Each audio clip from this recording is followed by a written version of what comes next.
Thank you so much for being here this morning. Thanks for having me.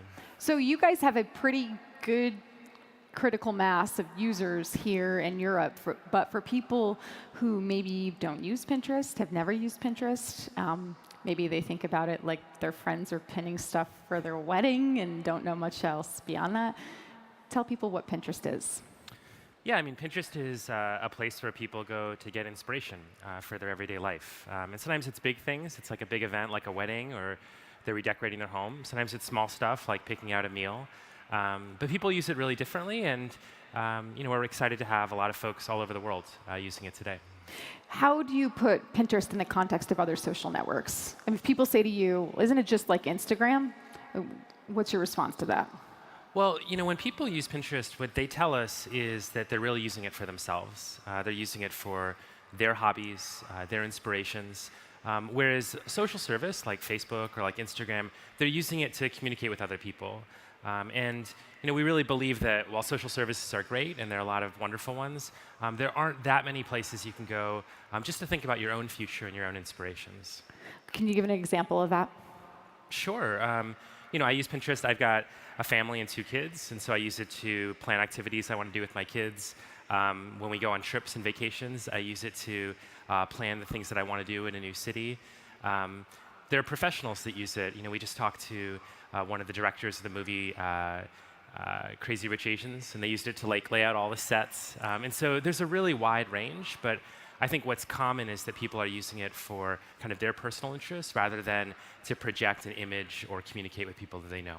Now, obviously, there have been a lot of questions, especially over the past year, about what's going on with social networks. And a lot of these questions are coming from the States, but elsewhere, around content moderation and what's going on with people's data. Where does Pinterest stand in sort of the bigger picture of that, the broader conversation about that?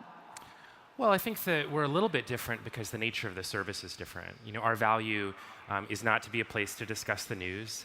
It's not to be a platform for all expression. The whole purpose of it is to give you inspiration for your everyday life. So the way that manifests on the service is, we have a terms of service that doesn't allow certain types of content. We don't allow nudity or harmful information. And the way that people use it is they try to find things that they personally find inspiring, and we think of our job as to a service to recommend the things that they're likely to enjoy. Mm-hmm. I mean, at the same time, though, having a social presence that is almost entirely visual without maybe added text or a lot of context or big lengthy captions seems to me like it could also, you're presented with a unique set of challenges because you're just relying on that visual image, right? I mean, it seems like you could still be open to misinformation or other types of, abusive content on the platform. Sure. I mean, I think like all the services, we have to invest to try to make sure that we create an environment that's inspiring and is safe. And that requires a lot of work. There's technology work that goes along with that. We have a community team that kind of looks at the content every day and tries to make sure that we're creating the type of emotional experience for our users that we want. Let's talk about visual search, because this is a really interesting area, and it's something that you're not only working on, but Google and others are working on. Over a year ago, Pinterest launched Pinterest Lens. Explain quickly what that is. Sure. So anyone who's used Pinterest knows that it's a visual service. We started that way 8 years ago. And one of the technologies that's been really exciting to develop over the last few years is computer vision. And it's been really exciting for me. I'm a visual person. Whoever said, like, a picture's worth 1,000 words, I think that makes a lot of sense to me. But computer vision has kind of come into its own over just the last few years. You saw the development of speech happen over the last 4 or 5 years. And on Pinterest, we do 3 things. One is we try to understand the aesthetic qualities of an image. So if you see an article of clothing you like, our goal isn't to show you an identical piece of clothing or a thing from that brand. It's to show you something that's the same style and the same taste. The second thing we do is that we try to go inside of an image and decompose it into its parts, so you can zoom in on just a portion, maybe a chair in a living room, maybe a statue kind of in a city, and you can figure out what is that, and in a lot of cases, how can I make that mine? How can I buy that at my price point? And the last thing that we work on is we work on tools so you can actually use your camera to query the world around you. And I think today that doesn't feel really natural to do. But I think in the very near future, the camera will feel a lot more like a keyboard. Instead of having to come up with exact words to describe what you're looking for, you're going to be able to just point the camera at something and use that as the starting point to discover something new. I mean, what was it that made you decide to focus some energy on that a couple years ago? Like, where did you see this all going? Well, Pinterest has always been visual, and it's funny, when I first started using the internet, that was one of the first things that struck me, that the internet felt very text-based, and in the future, given how much of our world is visual, it felt like the internet was going to go along. And then a few years ago, we started to see just a lot of interesting academic research in the field of computer vision, and the community's been kind of great about sharing the latest findings. And so we built a small team. We actually started by acquiring a company, and have invested ever since, over the last 4 or 5 years, to try to build out that core technology in-house. So it was the kind of thing where the technology finally became available. Like you kind of always had this visual, bent to what you're doing, but now because the computer vision tech is there, you can do this. Yeah, I mean, it's kind of the combination of a few things coming together at once. There's the actual technology, the algorithms and the methods. There's the fact that there's a huge amount of visual data we have, and on Pinterest, what's special about all of the pins is that they've been each one picked by a human being. So they're curated and organized as one person wants to see them. And then third, of course, there's just been a huge run-up in computation power. And so those three things together have enabled a lot of stuff that you just read about a few years ago, and it's now kind of like there in the palm of your hands. I mean, what's different, though, about what you are doing with Pinterest Lens compared to something like Google Lens? And Microsoft also has an application that does this as well. I've used Google Lens. It's really cool, honestly. I take it around on hikes, and I point the lens at some flower or something I don't recognize, and all of a sudden I have all of this information right in front of me, and it's crazy when you think about the capabilities. But I think going back to that idea of like people think of Pinterest for planning their weddings and their vacations, like what makes your application of visual search better than what others are doing? Well, I don't know about better, but people do use it differently. So when people use a tool like Google, they're very often looking to just query the world and get objective information. And when people use Pinterest, they're actually looking for inspiration in their life. So they may not know exactly what they want their living room to look like, or what style of clothing would look good on them, or what type of site they want to visit in the city. And so our job is to use that computer vision to try to recommend things based on what you know, but things that you haven't necessarily seen before. And that's a hard job. It's a very, very different problem than search, which is really about querying and retrieving things. It's actually about recommending things that are different enough that they don't feel redundant, but are relevant enough that you're not wasting your time. I mean, is the goal to monetize that in some way? The goal is to help people kind of discover things that they find inspiring. And then if they want to make it part of their life, if they want to buy that product or cook that recipe or travel, we want to enable that as smoothly as possible. I mean, it does seem as though just holding up your camera lens and saying, what's that thing? And going like that is a lot easier than, to your point, typing in like, weird looking blazer with, I don't know, tweed, right? Like people do this when they search, or they're searching for a car they saw on the road or whatever it is. And so holding up your lens seems like it would just be a super fast channel to commerce. Yeah, I mean, I think that the opportunity is exciting.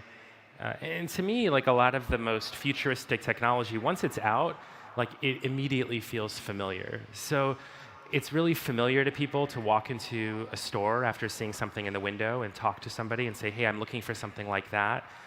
It's really familiar to people to walk into a barber shop and there are these books of hairstyles and you can say, like, make me look like that. And Pinterest enables you to do that, but just on a much, much wider scale. Do you think the future involves us doing that through some sort of heads-up display? I don't know, actually. We were just talking backstage. I haven't gotten a chance to use the latest generation, But I think that's where people are aiming for, and I don't think that's a crazy idea. People wear, glasses on their face, and so if you could have information that's useful and also make them look cool, I think that there's a real market for that. I think there's still a while before people look cool wearing heads-up displays, though. I don't know, we haven't really reached that tipping point yet. I wouldn't say we reached it Yeah. yet. I mean, one thing that people bring up that are into this idea of heads-up displays or doing search or visual search through displays on your faces is that right now we're so immersed in this society of people constantly staring down at their phones. We're always looking down. And so maybe, the theory is that if we were wearing something on our faces, we would be more engaged with the world. I mean, do you believe that that could be the case? Honestly, I don't know, but I do think there's a really good conversation going on about whether the purpose of technology is to kind of consume our lives and distract, or whether it's supposed to enrich our lives. Really early on in Pinterest, we said that our goal wasn't to keep you online all the time. Like, we don't tally the number of minutes that people spend on the service. Our goal is to get you offline and hopefully get you to do something. That's sort of our vision of how technology can play a positive role in people's lives. And it's something that we're investing over the long term on making a reality. How do you square that, though, with running a business? Well, I think that the great thing is those two things are very much aligned. When somebody goes out and buys something, we are really aligning what the consumers are there to do, what pinners are there to do, which is to discover something and get inspired, and what businesses want, which is to be discovered by people who will love their products or services. That alignment between the motivation of our users and the goals and motivations of advertisers is kind of at the heart of our business, which is an advertising business. Going back to that point, though, about everyone being so heads down on their phones or really, immersed in social media now, I mean, there have been a lot of questions about whether social media is actually good for us, whether it's good for us as human beings. And where do you put Pinterest in sort of that category of social media? And how do you measure what is actually good for your users versus what is just them endlessly scrolling through pins for hours at a time and maybe not emerging totally happy all the time? I mean, how are you looking at that? Yeah, I mean, to answer the first part of your question, I think that the mindset people are in when they're using Pinterest is very, very different than when they're using a social service. And we actually try to measure this. We survey users and we ask them how they feel. And what people tell us is that when they use Pinterest, they feel optimistic because they're thinking about what might be in the future. They tend to be thinking about themselves rather than what other people think of them. And they tend to find it really fulfilling, and I think that's partly because the proportion of services that are devoted to you and your interests is just much smaller than the number of services that are devoted to communicating with the outside world or keeping up to date on what's happening in the news. So that's how we think of it, and we do measure that. We measure how people feel when they start using it and how they feel afterwards, because our belief is that technology tools, they should make you happier. They should make you feel good and live the life that you want to live, rather than feeling like you have to give up that app for Lent or that it's some sort of guilty pleasure. But it sounds like what you're saying is what makes people happy on your social network is actually not connecting. Or not connecting, but not connecting to the level that happens on other social networks. I think that it's really about connecting to yourself. Increasingly, I feel like there's a huge demand for people to have some sort of space, both online and the real world, where they don't feel judged, where they don't have to look cool, and they can just dream about what they want for their life, and then take small steps to get a little bit closer to it. What do you think that says about our need for external validation through social media? I think it says something that we all know, which is everything in moderation. There's nothing wrong with keeping up with your friends or watching the news. I think when it becomes habitual, when it becomes a reflex that anytime you're bored, you immediately go into a state where you're thinking about other people, that balance tips a little bit. And I don't think the answer is in one app or in two apps, but it's in people learning to integrate technology into their day-to-day life in a way that makes them, over time, feel fulfilled and happy. What have you learned about people, like about humanity, through Pinterest and how they use Pinterest? I had the chance to ask Kevin Systrom this a few weeks ago after he left Instagram. And I think it's really fascinating when you're someone who's running a social media company and you have such a unique insight, or lens, if you will, into how people act. Like, what have you learned about what we all do on social? I would say there are two things that really jump out at me. We spend a lot of time traveling to different cities in the world to meet our users, to talk to them about what's working, what's not working, how we can make the product better. And whenever I come back to San Francisco, people are like, oh my gosh, like what's different about Des Moines or Tokyo? And what I always tell people is that the first thing that you really notice is how similar people are all over the world. The cultural context is different, like what people like to cook is different, their sense of fashion might be different, but everyone thinks about what are the things in my life that make me happy? And everybody around the world who uses Pinterest, they use it for what we call the basics. It's like my home, the things that I wear, the places that I want to travel. And so that's one thing that always strikes me. I think so much is written about what's different in each cultural context, but there's a lot more that's the same than's different. The second thing that always surprised me is really early on when people started using Pinterest, we noticed a lot of people creating boards that were really about a feeling.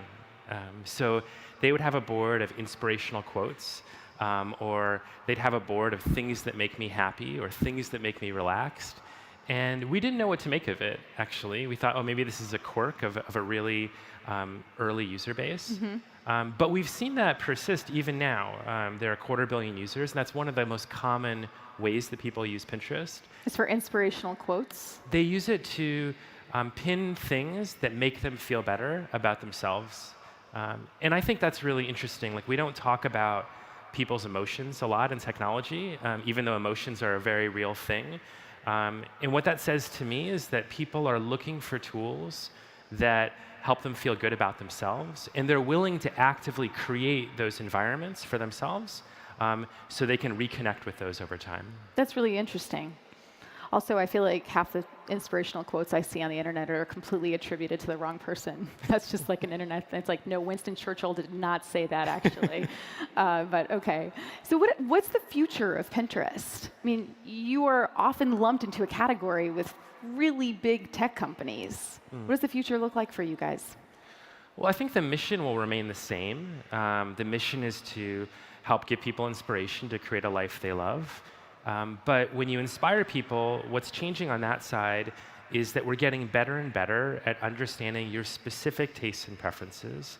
And our dream is that someday when you open Pinterest, it should feel like everything was handpicked for you. It should feel like you have a friend out there that knows your tastes and preferences, and they're showing you things that you haven't seen before. And technologies like machine learning, like computer vision, are getting us closer to that path.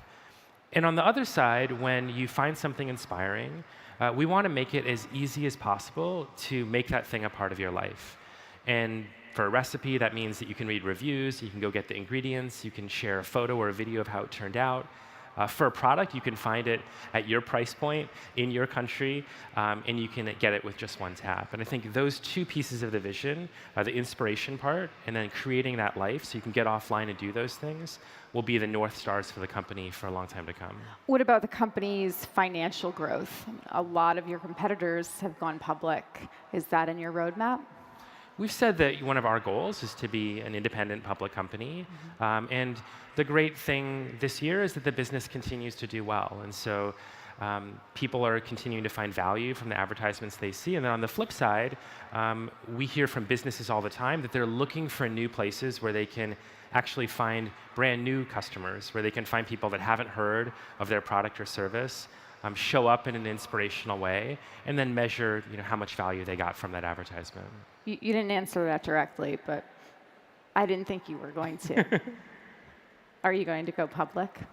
That's our intent, but Okay. we don't have anything to You announce don't have right any? now. Okay. I mean, when you look at that landscape, you have social media companies like Facebook, and on the other end, you have Snapchat, right? And they're not directly comparable from a product perspective, but it says something about the environment right now for a company, going public and sort of having to deal with the pressures of that. What do you think broadly about the tech landscape right now and how it's working out for other social companies?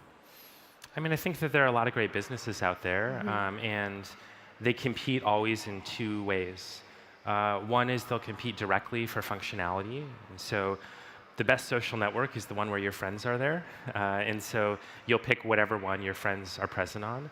And then they also compete because there are a lot of things to do with your time. And I think over the long term, the companies that will be successful provide sort of a durable and unique value to the people that use the product. And for us, that's about inspiration.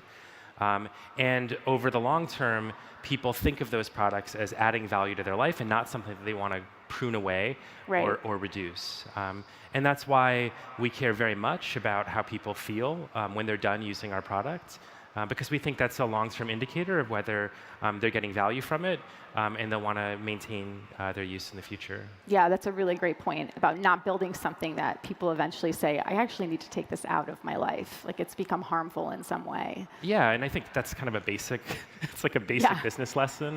Right. Build things that are good for people. But I think it's an important conversation that companies have, especially as they grow and as millions of people are using their products and services. What would you say is the most important technology that you need to focus on or invest in order to stay relevant in the years going forward? The most important technology. Yeah, is it AI? Is it more visual search? I mean, they're kind of married, but Yeah, I mean, I think that this desire to show you the right thing at the right time, this ability to use anything you see in the world as a jumping off point to find things that are inspiring is going to be very fundamental to the future of Pinterest. And so machine learning and computer vision are very, very fundamental.